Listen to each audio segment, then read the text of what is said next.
Ya, senang sekali hari ini minggu pertama di tahun 2025, 5 Januari tepatnya ya. Senang sekali Bapak Ibu bisa meluangkan waktu di minggu yang pertama ini untuk kita sama-sama beribadah meskipun secara online.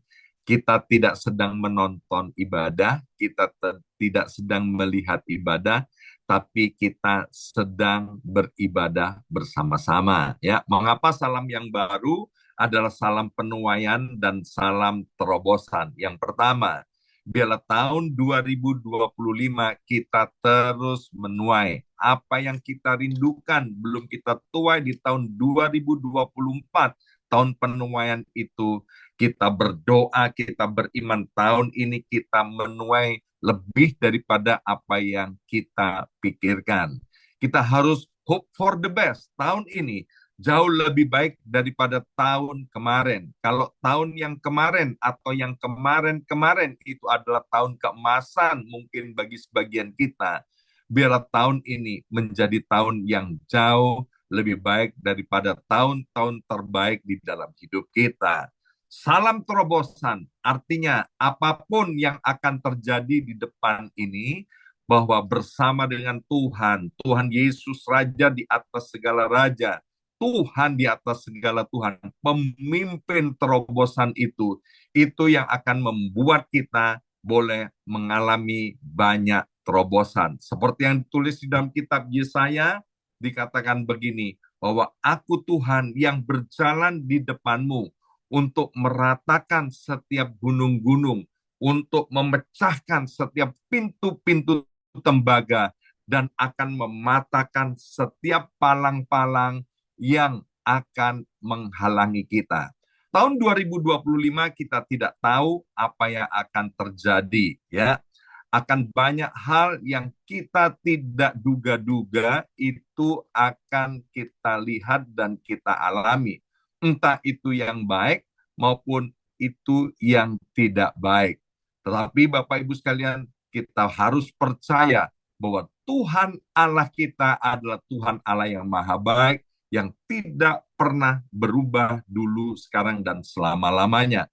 Maka itu hari ini saya beri judul renungan kita, yaitu tetap terhubung dengan Tuhan dan siap menghadapi masa depan. Ayo bersama saya ucapkan 2, 3, tetap terhubung dengan Tuhan, siap menghadapi masa depan. Sekali lagi 2, 3, tetap terhubung dengan Tuhan, siap menghadapi masa depan. Tema BMC tahun 2025 setelah didoakan dan dipuasakan oleh Gembala Senior kita, Pastor Lukas Kusuma dan tim, maka Tuhan memberi satu tema yang begitu kuat, yaitu Future Foresight, siap menghadapi masa depan. Ayat emasnya yaitu diambil dari kitab Efesus pasal 5, ayat yang ke-17 yang bunyinya demikian. Sebab itu janganlah kamu bodoh. Ayo bersama-sama ucapkan 2, 3. Sebab itu janganlah kamu bodoh. Ya, kata kamu kita ganti saya. 2, 3. Sebab itu janganlah saya bodoh. Ya, tetapi usahakanlah supaya kamu, tetapi usahakanlah supaya saya mengerti kehendak Tuhan. Ayat ini sudah sangat jelas Bapak Ibu sekalian. Dalam Efesus pasal 5 ayat 17, dalam terjemahan Good News Translation dikatakan, don't be fools, then but try to find out what the Lord wants you to do. Janganlah menjadi orang bodoh, tetapi usahakanlah untuk mengetahui apa yang Tuhan ingin kamu lakukan. Makna daripada future foresight itu secara rohaninya adalah karunia dari Tuhan untuk menolong kita memprediksi dan mengantisipasi apa yang mungkin terjadi di masa depan. Bersama saya ucapkan memprediksi dan mengantisipasi. 2, 3.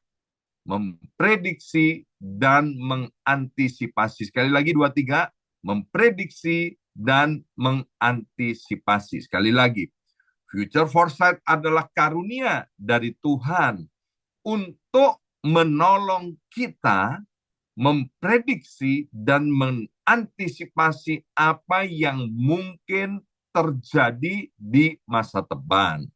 Prinsip utamanya, masa depan itu ada di tangan Tuhan. Tetapi kita dipanggil untuk bertanggung jawab, mempersiapkan diri dengan bijaksana sebagaimana diajarkan dalam Alkitab. Ya, sekali lagi, masa depan itu ada di tangan Tuhan, tetapi kita dipanggil untuk bertanggung jawab, mempersiapkan diri dengan bijaksana sebagaimana diajarkan dalam Alkitab. Pada beberapa kesempatan, saya pernah mengutip satu statement yang cukup terkenal di Amerika Serikat, yaitu jika kamu lahir miskin, itu bukan kesalahanmu. Tetapi jika kamu mati miskin, itu adalah kesalahanmu. Ini bukan hanya terkenal di Amerika Serikat, bahkan statement ini juga sudah terkenal di seluruh dunia. Bapak Ibu sekalian, kita pernah ketemu dengan orang-orang yang mana mereka memiliki ayah dan ibu yang kaya raya.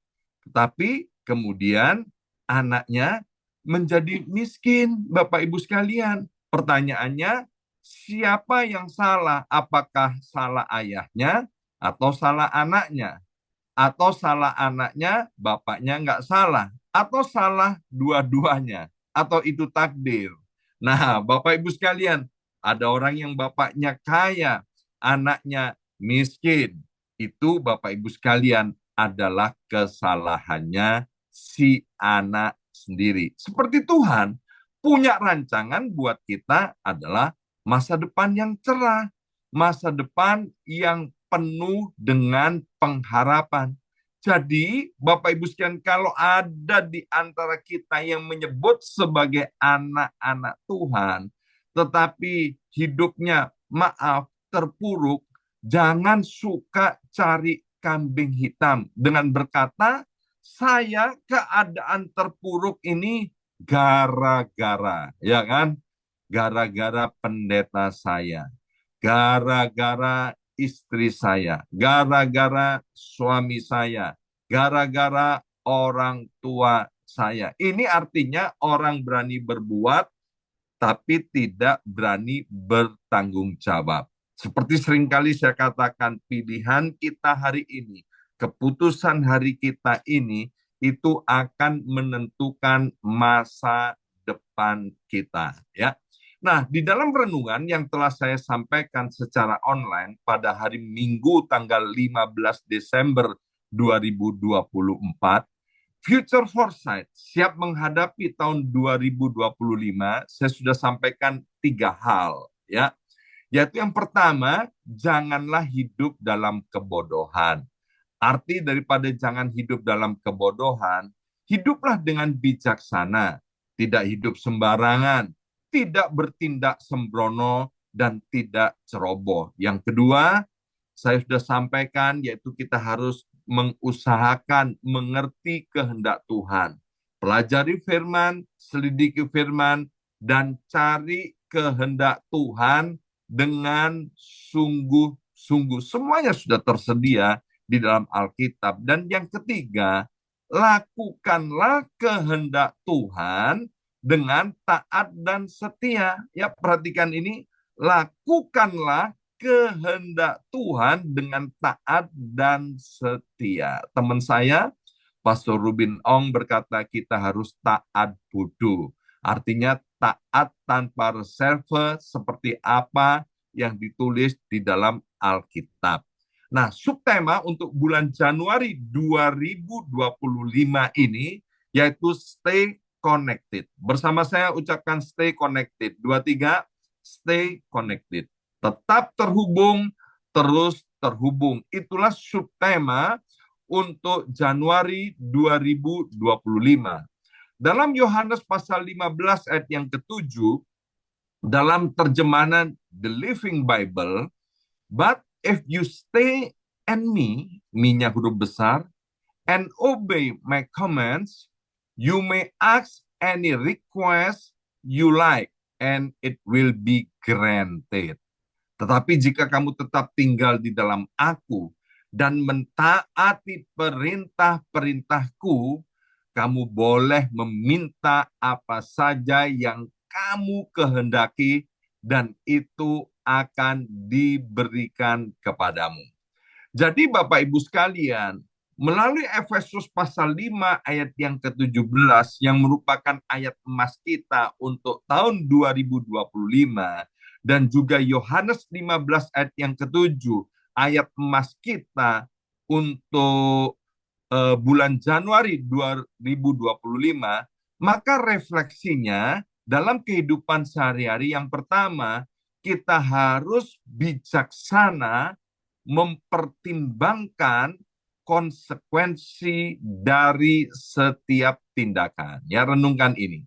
Kita harus bijaksana mempertimbangkan konsekuensi dari setiap tindakan. Ya, di dalam doa fajar beberapa waktu yang lalu saya sampaikan juga kita harus prepare for the worst. Ya, kita harus mau Bapak Ibu sekalian mempertimbangkan kalau aku putuskan seperti ini, apa yang akan terjadi? Kemungkinan buruknya yang terjadi itu apa? Tindakanku seperti ini nanti akibatnya seperti apa? Nah, tentu mempertimbangkannya itu sesuai dengan Alkitab, sesuai dengan firman Tuhan. Pastor Onata Hapari berkata pada hari Kamis kemarin di dalam worship from home, Tuhan mau kita menjalani tahun 2025 ini dengan penuh kebahagiaan. Meskipun di depan mungkin kita akan menghadapi yang namanya rintangan dan tantangan. Yang kedua, refleksi kita untuk Januari 2025, setiap pilihan dan keputusan yang kita ambil itu harus disesuaikan, diselaraskan dengan firman Tuhan, ya. Bapak Ibu sekalian, kita bisa pilih apa saja dalam hidup ini, tapi kita tidak bisa pilih hasil daripada pilihan-pilihan kita. Kalau kita memilih taat kepada firman Tuhan, dalam Ulangan pasal 11 dikatakan, maka yang ada adalah berkat. Tapi kalau kita memilih untuk memberontak, tidak taat kepada firman Tuhan, kita nggak bisa pilih akibatnya. Ulangan 11 mengatakan akibatnya adalah kutuk. Ya, saya bilang kepada jemaat, amit-amit, amit-amit, ayo please, please, please pilihlah ketaatan kepada Tuhan. Yang ketiga, menjalani hidup ini harus berdasarkan kasih agape, kasih yang tak bersyarat kepada Tuhan dan sesama. Dengan kasih walaupun, bukan dengan kasih kalaupun. Ya, jangan ikut-ikutan dunia. Dunia bilang, kalau kamu baik sama aku baik sama kamu. Kalau kamu jahat sama aku, apa salahnya aku berbuat jahat kepadamu? Ya, Kamis kemarin luar biasa, Pastor Onata Hapari sudah menjelaskannya begitu gamblang kepada kita. Dan yang keempat, Bapak Ibu sekalian, biarlah kita terus terhubung dengan Tuhan selamanya. Ayo bersama saya ucapkan terhubung dengan Tuhan selamanya. 2, 3, terhubung dengan Tuhan selamanya. 2, 3, terhubung dengan Tuhan selamanya. Mari kita baca Alkitab kita dari Ibrani pasal 11 ayat yang ke-7. Hari ini kita akan belajar dari Nuh dan orang-orang yang hidup pada zamannya Nabi Nuh. Ibrani pasal 11 ayat yang ke-7 dalam terjemahan Alkitab yang mudah dimengerti dalam bahasa Indonesia. 2, 3. Nuh telah diperingatkan Allah tentang hal yang belum dapat dilihatnya. Tetapi Nuh mempunyai iman dan menghormati Allah. Jadi ia, yaitu Nuh, telah membangun sebuah kapal yang dalam bahasa lain dikatakan bahtera yang besar untuk menyelamatkan keluarganya. Dengan imannya, ia, Nuh, menunjukkan bahwa dunia ini salah. Dan dia, yaitu Nuh, menjadi seorang yang benar di hadapan Allah melalui imannya. Nuh mendengar peringatan dari Tuhan tentang air bah yang akan datang dan meresponinya dengan taat. Bapak Ibu sekalian, Nuh belum pernah melihat yang namanya air bah. Bahkan Nuh juga nggak pernah melihat bagaimana cara air bah itu datang. Dalam usianya yang hampir 600 tahun, Bapak Ibu sekalian, Alkitab mencatat bahwa Nuh belum pernah juga melihat yang namanya hujan. Ya, anak-anak kita zaman sekarang ya mungkin umur 1 tahun mereka sudah pernah melihat yang namanya hujan. Tapi Nuh hampir selama 600 tahun dia tidak pernah melihat yang namanya hujan. Tetapi Nuh taat membangun bahtera sesuai dengan perintah Tuhan, meskipun belum ada dan bahkan tidak ada tanda-tanda bahaya. Sementara itu, orang-orang di sekitarnya yang hidup pada zaman Nabi Nuh itu mengabaikan peringatan daripada Tuhan yang didengar oleh Nuh dan disampaikan kepada orang banyak, sehingga orang-orang pada zamannya Nuh itu terus hidup di dalam dosa dan mereka juga tidak percaya sampai bencana itu benar-benar datang. Tuhan memerintahkan Nuh untuk membangun bahtera dengan ukuran dan desain tertentu, membawa hewan-hewan ke dalam bahtera, dan mempersiapkan persediaan makanan. Dan itu kelihatannya adalah hal yang mustahil. Ya, hal yang mustahil. Kalau kita pernah ke Kentucky, di situ ada replika daripada kapal Nabi Nuh ini, bahtera Nabi Nuh yang dibuat dengan ukuran dan model kurang lebih sama dengan apa yang ditulis oleh Alkitab ini. Sementara itu Nuh terus hidup dalam kebenaran, berbeda dari orang-orang sejamannya yang terus mengejek dan tidak percaya akan peringatan Tuhan. Kalau kita melihat replikanya di Kentucky, maka kita akan mengerti apa yang dimaksudkan oleh Alkitab ini, ya. Wow, itu bahtera begitu besar. Kemudian di dalamnya ada persediaan makanan yang begitu banyak. Kemudian ada tempat-tempat untuk berbagai binatang, hewan yang harus dibawa oleh Nabi Nuh ke dalam bahtera itu. Seorang analis keuangan yang terkenal bernama Michael Burry. Dia memprediksi krisis subprime mortgage akan terjadi tahun 2008 di Amerika Serikat. Michael Burry adalah seorang dokter sekaligus manajer investasi yang menjalankan hedge fund bernama Sean Capital. Dia dikenal karena perannya dalam mengantisipasi krisis keuangan global yang kemudian diabadikan dalam buku dan film yang disebut The Big Short.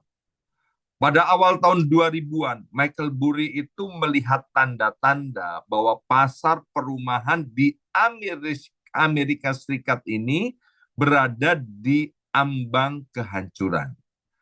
Ketika banyak analis dan investor percaya bahwa pasar perumahan aman dan tidak mungkin gagal, Michael Burry menyadari bahwa banyak pinjaman hipotek yang diberikan kepada orang-orang yang tidak mampu membayarnya. Michael Burry menemukan bahwa pasar ini seperti bom waktu.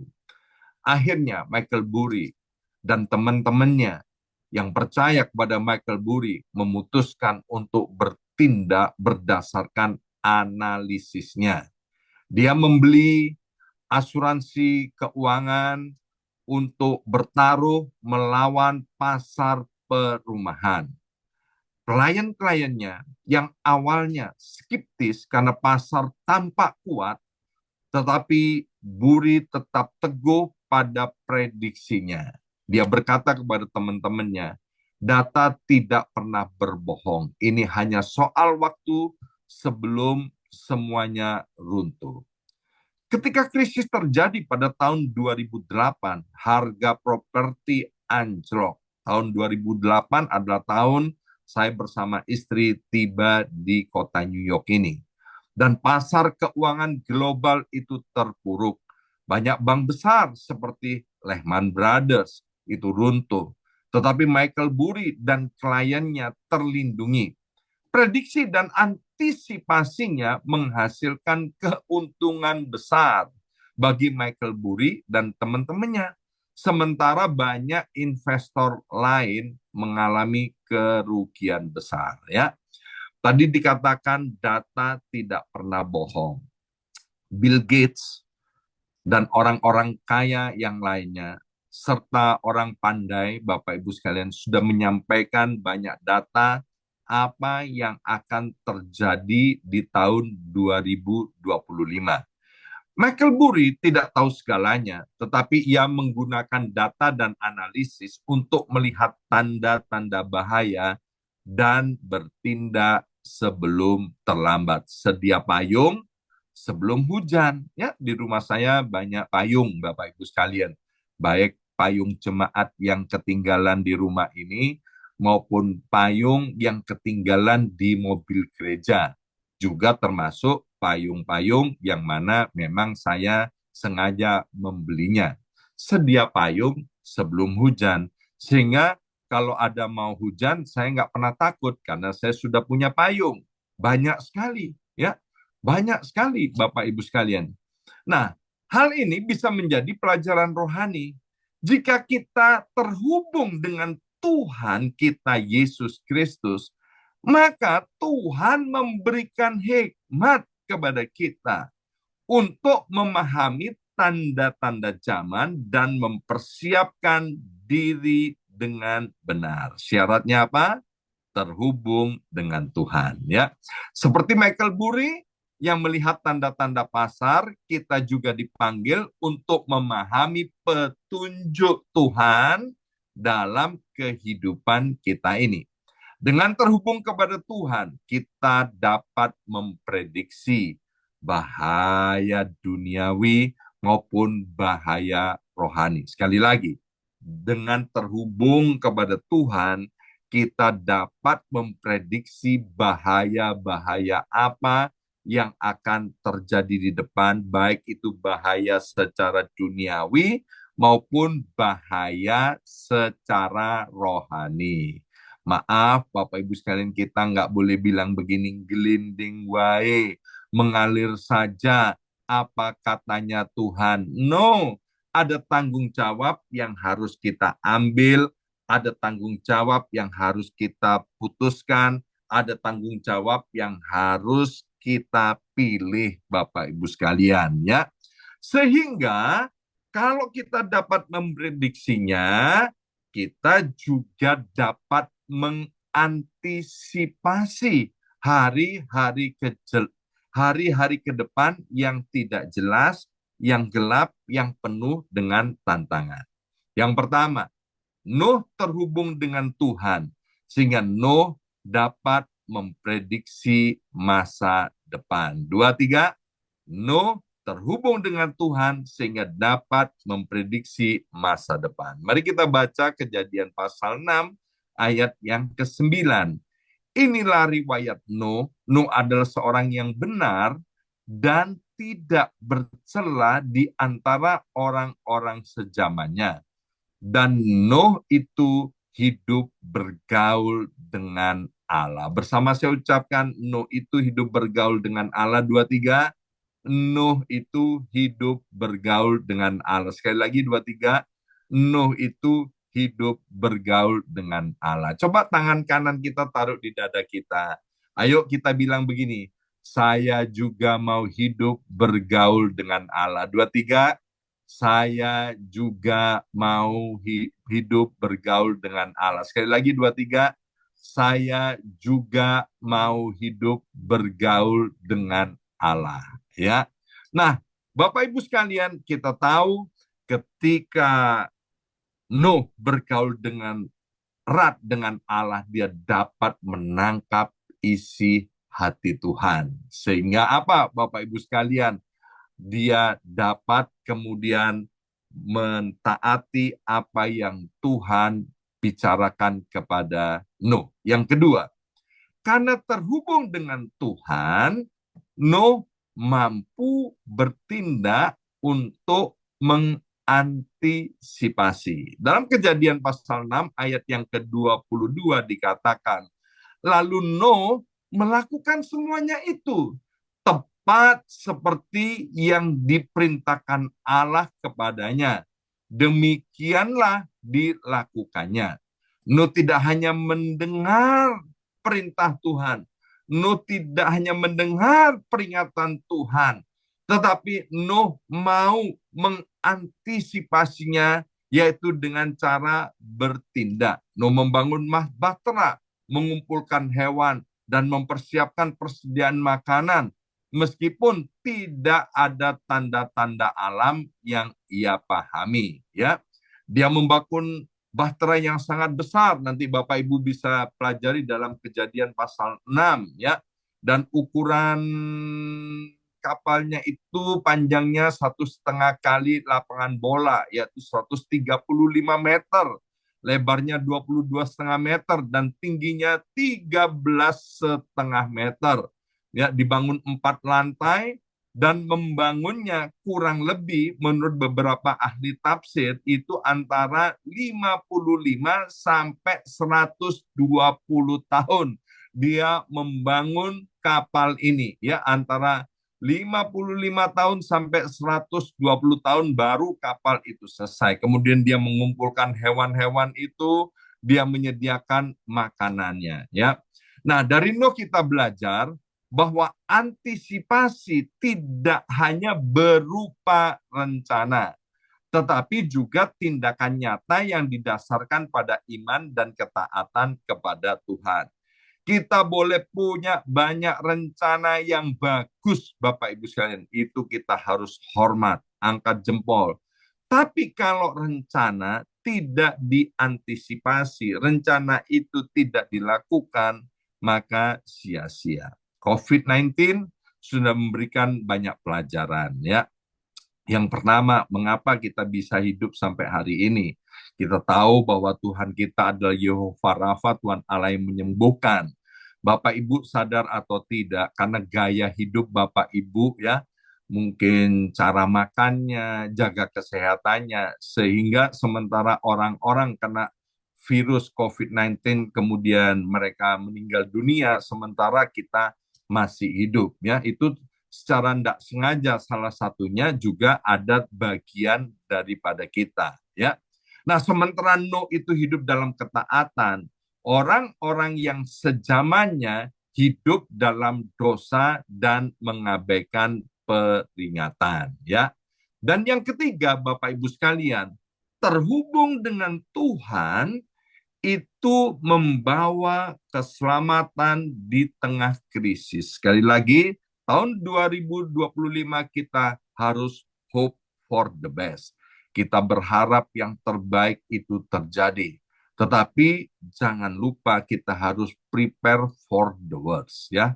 Percayalah, kalau kita mempersiapkan diri sedemikian rupa, krisis sebesar apapun itu akan terlewatkan, ya. Kejadian pasal 7 ayat 23 berkata, demikianlah dihapuskan Allah segala yang ada, segala yang di muka bumi, baik manusia maupun hewan, dan binatang melata, dan burung-burung di udara, sehingga semuanya itu dihapuskan dari atas bumi. Hanya Nuh yang tinggal hidup dan semua bersama-sama dengan dia dalam bahtera itu. Hubungan Nuh dengan Tuhan tidak hanya menyelamatkan dirinya, tetapi juga menyelamatkan keluarganya dan seluruh makhluk hidup yang bersama-sama dengan Nuh. Kisah Rasul 16 ayat 31 itu adalah ayat favorit saya. Alkitab berkata, percayalah kepada Tuhan Yesus, maka engkau dan seluruh isi rumahmu akan diselamatkan. Bapak, Ibu, anak-anak Tuhan yang baik, anak-anak Tuhan yang cinta akan Tuhan. Ayo, biarlah melalui kehidupan kita masing-masing, kita bisa menyelamatkan keluarga kita. Kita bisa menyelamatkan usaha pekerjaan kita bisa menyelamatkan rumah tangga kita masing-masing. Kenapa? Karena kita terus terhubung dengan Tuhan, ya. Peristiwa yang terjadi di dalam Nuh itu biarlah itu menjadi pelajaran bagi setiap kita. Di tengah ketidakpastian yang akan datang di tahun 2025 ini, mari kita belajar yang pertama, tetap terhubung dengan Tuhan untuk dapat memprediksi apa yang akan terjadi. Yang kedua, bertindaklah dengan bijaksana untuk mengantisipasi tantangan. Dan yang ketiga, jadikan keintiman dengan Tuhan sebagai fondasi keselamatan dan berkat bagi diri sendiri dan juga bagi orang lain, ya. Dalam khotbah dalam renungan saya tanggal 15 Desember 2024, saya sudah menyampaikan tentang Yusuf bagaimana mempersiapkan dalam krisis keuangan. Dalam hari ini, di dalam renungan yang saya sampaikan tanggal 5 Januari 2025 ini juga berbicara tentang pentingnya kita mempersiapkan diri di dalam kerohanian. Alkitab bilang, apa gunanya seluruh dunia itu kamu miliki, tapi jiwamu binasa. Amin. Mari kita berdoa dan kemudian kita akan mempersiapkan diri untuk masuk di dalam perjamuan kudus. Materaikan siap benih kebenaran firman Tuhan ini, ya Aba, ya Bapa. Kemampuan kami terbatas untuk menangkapnya, tapi Allah Roh Kudus, Engkau tolong setiap kami. Kami tahu setiap kami dicintai dan dikasih oleh Engkau. Engkau mau agar kami di tahun 2025 bersama pemimpin penerobos kami, Yesus Kristus, kami dapat melewati semua krisis Tuhan yang akan terjadi. Bahkan Tuhan, melalui kehidupan kami yang terus terhubung kepadamu, kami akan menyelamatkan diri kami, keluarga kami, bahkan melalui kehidupan kami akan banyak orang yang tertolong dan diberkati. Terima kasih Bapa, dalam nama Yesus kami sudah berdoa. Haleluya. Amin, amin, amin.